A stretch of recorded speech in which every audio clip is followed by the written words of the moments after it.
Aujourd'hui en EMC, on se retrouve pour la correction de la fiche de lundi sur le déroulement.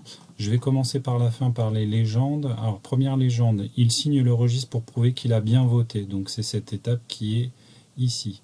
Ensuite, le jour de l'élection, les électeurs se rendent dans un bureau de vote et donnent leur carte d'électeur et leur pièce d'identité. Donc, ça, c'était la légende numéro 2. Donc, la légende numéro 2 qui est ici. À l'entrée, on voit que la personne présente ses documents.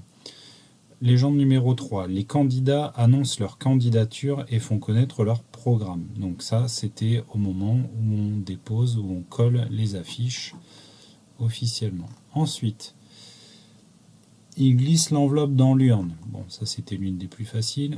Les citoyens s'inscrivent sur une liste électorale. La légende numéro 5 ici. Donc on voit qu'on présente des documents et on se fait inscrire sur les listes électorales. Chaque électeur se renseigne sur les programmes des candidats. Donc c'est cette partie ici. Ensuite, le numéro 7, le soir, on ouvre et on compte les bulletins. C'est ce qu'on appelle le dépouillement. Donc le dépouillement qui a lieu ici. Et enfin, en secret dans l'isoloir, chaque électeur glisse son bulletin dans une enveloppe. C'est l'illustration du milieu. Donc maintenant, on remet tout ça en ordre. En premier lieu, on s'inscrit. En général, quand on est inscrit, alors vous êtes nombreux à avoir inversé 2 et 3. Bon, c'est pas très grave d'avoir inversé les étiquettes 2 et 3, puisque ça se fait à peu près au même moment.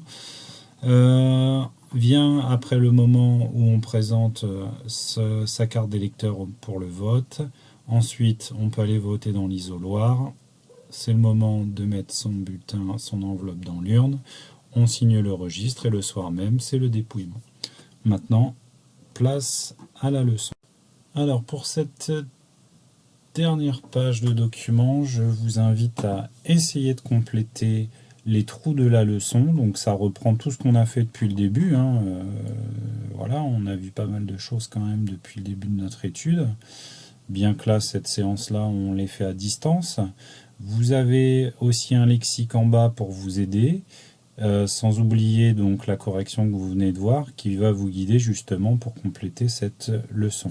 On verra la correction en semaine prochaine, très probablement lundi ou mardi. Bon courage à vous et puis à bientôt.